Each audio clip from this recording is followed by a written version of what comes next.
Good morning everyone. आज मैं MA previous के paper third women in Indian history पर आपसे बात करने जा रही हूँ। आज का टॉपिक प्राचीन भारत में स्त्रियों की वैधानिक स्थिति पर केंद्रित होगा। आज हम विशेष रूप से बात करेंगे कि प्राचीन भारत में स्त्रियों के संपत्ति से संबंधित किस प्रकार के अधिकार थे, क्या उन्हें कोई आर्थिक सुरक्षा प्रदान की गई थी, अविवाहित कन्याओं और विवाहित स्त्रियों को संपत्ति से संबंधित किस प्रकार के अधिकार मिले हुए थे, किन परिस्थितियों में वे संपत्ति प्राप्त कर सकती थी, विधवा स्त्रियों को संपत्ति से संबंधित क्या कोई अधिकार था।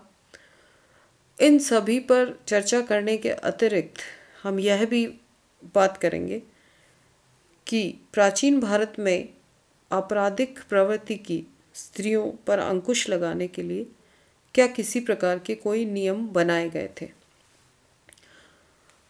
इस टॉपिक पर हमारी जानकारी के मुख्य स्रोत वैदिक साहित्य, कौटिल्य, मनु, याज्ञवल्क्य, बृहस्पति आदि स्मृतिकार होंगे।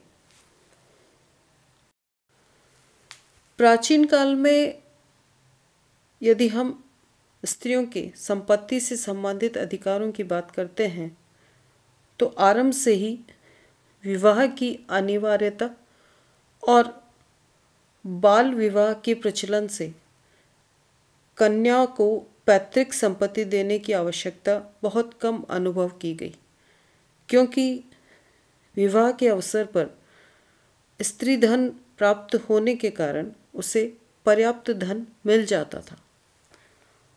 वैदिक साहित्य में दाय शब्द का प्रयोग हुआ है। दाय से तात्पर्य भाग या पुरस्कार से है। इसके साथ ही रिक्त शब्द का भी प्रयोग ऋग्वेद में हुआ है। रिक्त का अर्थ है पैतृक संपत्ति। दायाद शब्द भी वैदिक साहित्य में प्रयुक्त हुआ है, जिसका अर्थ संपत्ति में हिस्सा प्राप्त करने वाले व्यक्ति से है। वैदिक युग में भाई युक्त कन्या को पैतृक संपत्ति में से हिस्सा प्राप्त नहीं होता था, किंतु भाई के अभाव में जब पुत्री अपने पुत्र द्वारा पिंडदान करती थी तब वह संपत्ति की अधिकारी हो जाती थी। जो पुत्री परिस्थितिवश अविवाहित रहकर पिता के घर में ही जीवन बिताती थी, वह पिता की संपत्ति की अधिकारी होती थी, क्योंकि अविवाहित होने के कारण उसके पास न तो दहेज के रूप में संपत्ति रहती थी और न ही पति गृह का स्त्री धन ही उसके पास में होता था। इस प्रकार की पुत्रियों के लिए अमाझु शब्द का प्रयोग किया गया। परंतु दूसरी शताब्दी ईसा पूर्व में स्त्री शिक्षा पर जब अनेक प्रतिबंध लग गए थे, उसके कारण स्त्री का संपत्ति संबंधी अधिकार भी क्षतिग्रस्त हुआ। इस युग में धर्मशास्त्रकारों ने भाई के न रहने पर भी बहन के उत्तराधिकार को स्वीकार नहीं किया, परंतु बाद में कुछ शास्त्रकारों ने उदारतापूर्वक पुत्री के उत्तराधिकारी होने का मत का प्रतिपादन किया। महाभारत में यह कहा गया कि यदि अभ्रातृका को पूरी संपत्ति नहीं मिलती है तो आधी अवश्य मिलनी चाहिए। कौटिल्य ने भी अभ्रातृ कन्या को उत्तराधिकारी घोषित करते हुए कहा कि चाहे उसे कम ही हिस्सा क्यों न मिले पर मिलना चाहिए। याज्ञवल्क्य ने भी पुत्री के हित में अपना विचार प्रकट किया और यह निर्देश दिया कि पुत्र और विधवा के अभाव में पुत्री ही उत्तराधिकारिणी है। पुत्रियों के लिए यौतक धन की भी व्यवस्था की गई। यौतक धन वह धन था जो वर वधू को उनके बंधु बांधवों द्वारा उस समय दिया जाता था जब वे दोनों विवाह के समय एक ही आसन पर बैठते थे। इसी प्रकार से स्त्री धन की भी हम बात कर सकते हैं। वैदिक युग में कन्या को विवाह में दिए जाने वाले धन से स्त्री धन की उत्पत्ति हुई। स्त्री धन के दो रूप माने गए, सौदायिक संपत्ति और पति द्वारा नियंत्रित संपत्ति। सौदायिक संपत्ति ऐसी संपत्ति थी जिस पर स्त्री का पूर्ण प्रभुत्व होता था। इसके अंतर्गत विवाह के समय माता पिता द्वारा और विवाह के बाद पति द्वारा दी गई संपत्ति आती थी। इस संपत्ति का उपभोग पति नहीं कर सकता था।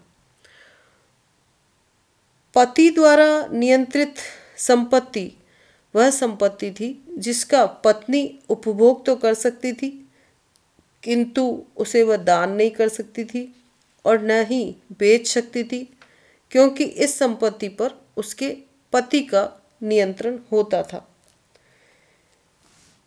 प्राचीन काल में हमें धर्मशास्त्रकारों द्वारा स्त्री धन से संबंधित अनेक विचार मिलते हैं। मनु के अनुसार वैवाहिक अग्नि के सम्मुख जो कुछ कन्या को दिया जाता है, जो कन्या को पतिगृह जाते समय मिलता है, जो स्नेहवश उसे दिया जाता है, जो माता पिता और भाई से उसे मिलता है, वह सब स्त्री धन है।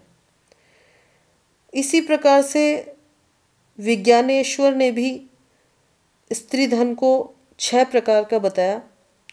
पिता, माता, भ्राता और पति द्वारा दिया गया, विवाह के समय कन्यादान के साथ प्राप्त हुआ, और जब किसी स्त्री का पति दूसरा विवाह करता था और उसे कुछ धन देता था, उसे भी इसके अंतर्गत शामिल किया गया।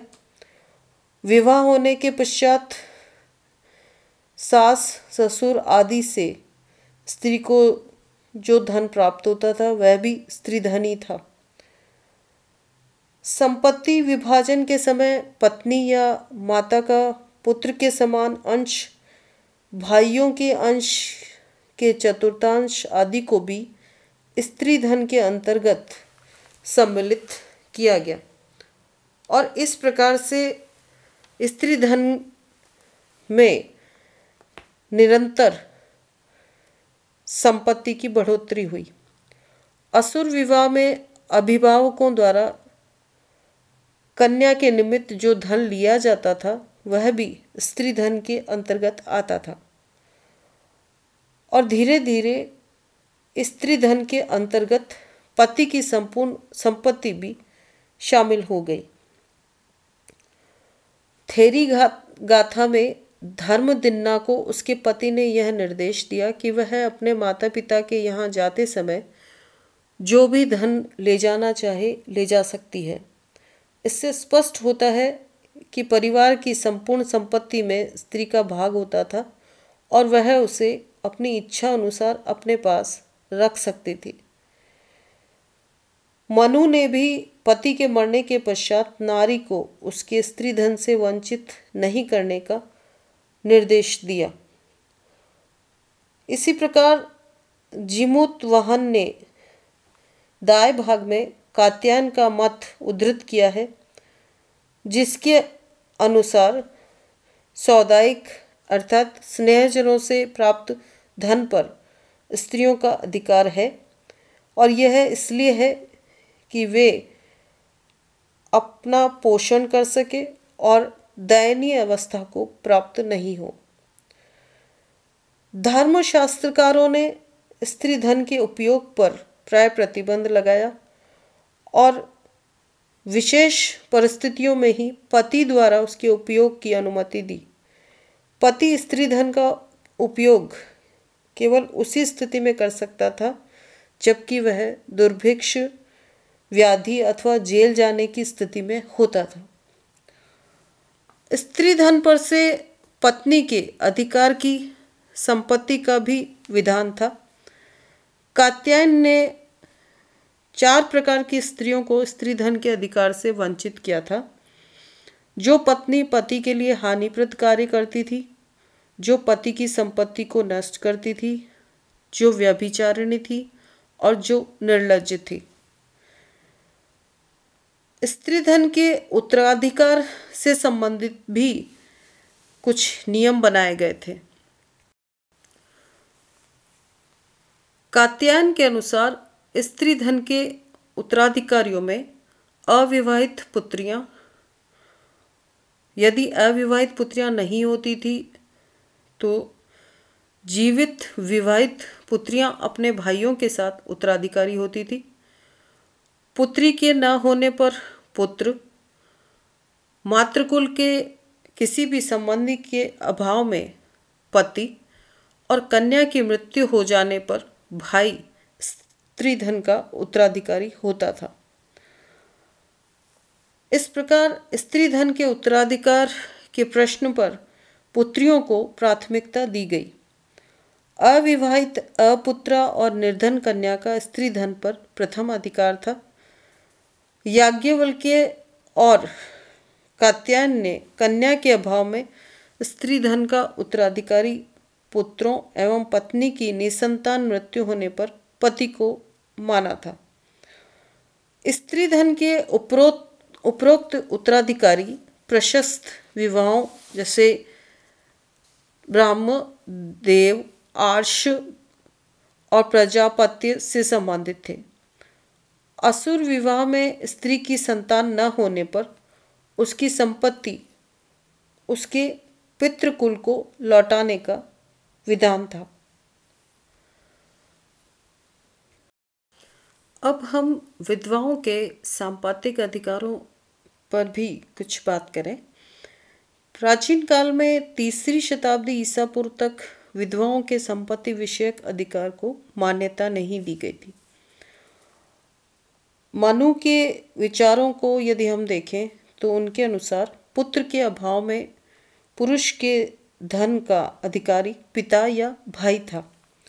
अगर ऐसा कोई उत्तराधिकारी नहीं था तो सैपिंडों में निकट संबंधी मृत व्यक्ति के धन का भागी था और इसके अभाव में क्रमशः सजातीय, आचार्य और शिष्य मृत व्यक्ति के धन का भागीदार था। मनु के मत का समर्थन करते हुए मेघातिथि ने लिखा है कि संपत्ति में विधवा कहीं पर भी भागीदार नहीं होती। 1ली शताब्दी ईस्वी तक आते आते व्यवस्थाकारों ने यह निष्कर्ष निकाला कि यदि विधवा पुनर्विवाह नहीं करती है अथवा नियोग द्वारा पुत्र उत्पन्न नहीं करती है तो उसके भरण पोषण के लिए कुछ न कुछ प्रबंध अवश्य होना चाहिए।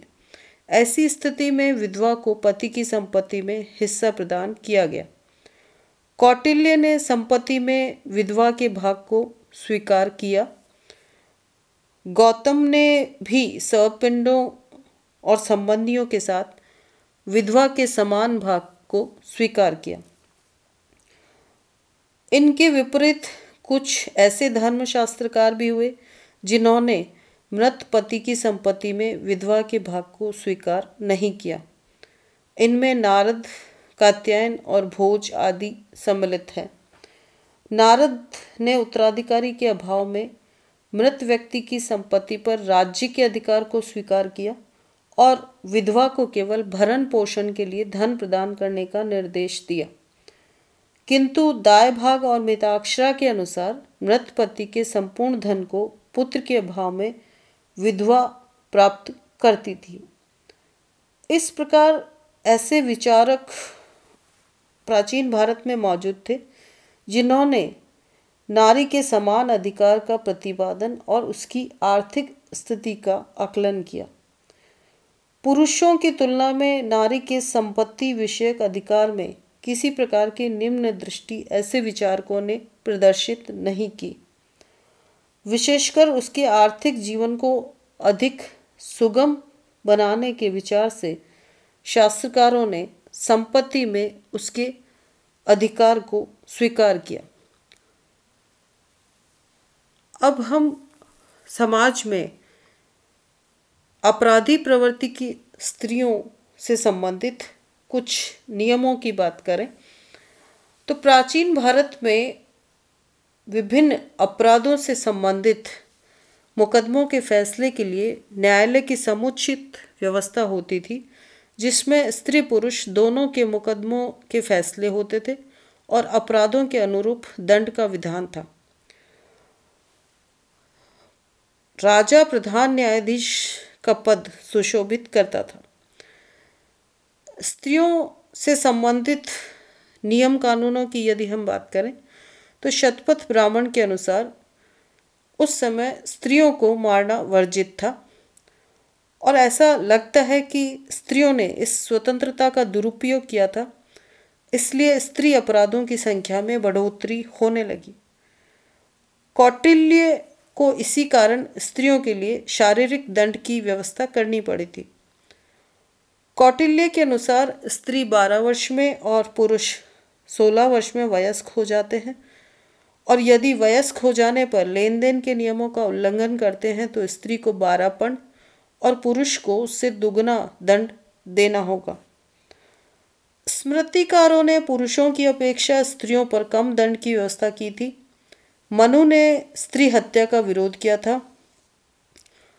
यद्यपि रामायण में राम द्वारा ताड़का वध का उदाहरण मिलता है, किंतु यह राम के लिए आवश्यक था क्योंकि यज्ञ में रत अनेक मुनियों को राक्षसों ने मार डाला था। अतः राम के पास ताड़का वध के अतिरिक्त अन्य कोई रास्ता नहीं था। महाभारत में भी अनेक स्थलों पर कहा गया है कि ब्राह्मण, गाय और स्त्रियों को नहीं मारना चाहिए। कात्यायन के अनुसार किसी तीक्ष्ण हथियार से ब्राह्मण या पतिव्रता स्त्री की हत्या के अपराध में ब्राह्मण को भी मृत्युदंड दिया जा सकता है। व्यभिचार और बलात्कार के मामले में अपराधी की जाति पर ध्यान दिया जाता था। यदि अपराधी ऊंची जाति का होता था तो दंड मध्यम होता था, किंतु यदि पुरुष नीच जाति का होता था तो मृत्युदंड होता था और स्त्री के कान काट लिए जाते थे। अन्य वर्णों की अपेक्षा ब्राह्मण वर्ण के पुरुष को कम दंड दिया जाता था। व्यभिचार के मामलों में स्त्री के दोषी पाए जाने पर पति द्वारा नाक कान काटकर घर से निकाल देने अथवा अग्नि में जला देने के लिए कहा गया था। अन्य अपराधों में स्त्री द्वारा विष देकर किसी की हत्या करने या पति, गुरुजनों और अपने बच्चे को मार डालने पर याज्ञवल्क्य ने नाक कान होंठ काटकर बैलों के सींगों में बांधकर लहूलुहान करते हुए मार डालने की व्यवस्था दी, परंतु गर्भवती स्त्री को दंड नहीं दिया जाता था। इस प्रकार स्पष्ट है कि प्राचीन भारत में स्त्रियों द्वारा अपराध किए जाने के बावजूद उनके लिए स्मृतिकारों ने कुछ उदार दृष्टिकोण रखा और बहुत अधिक कठोर दंड की कोई व्यवस्था उनके लिए नहीं रखी गई। और प्राचीन काल में स्त्रियों से संबंधित जो वैधानिक स्थिति का स्वरूप दिखाई देता है तो पता चलता है कि स्त्री के अधिकारों को लेकर धर्मशास्त्रकारों में मतभेद रहा। उनके दो वर्ग बन गए, एक उदार और दूसरे अनुदार। स्त्रियों के विपत्ति काल और दुर्दिनों में जब उनके सारे संबंधी उनका साथ छोड़ देते थे तो उनके जीवन का संचालन उनके स्त्री धन से ही हो सकता था और पति और पिता के न होने पर स्त्रियों का जीवन यापन कठिन हो जाता था। उन्हें अपना जीवन चलाने के लिए अर्थ संपत्ति की आवश्यकता होती थी और धन से ही यह पूर्ति हो सकती थी। अतः अनेक उदार व्यवस्थाकारों ने स्त्रियों को पुरुषों के समान अधिकार प्रदान करते हुए उसके अधिकारों को स्वीकार किया था।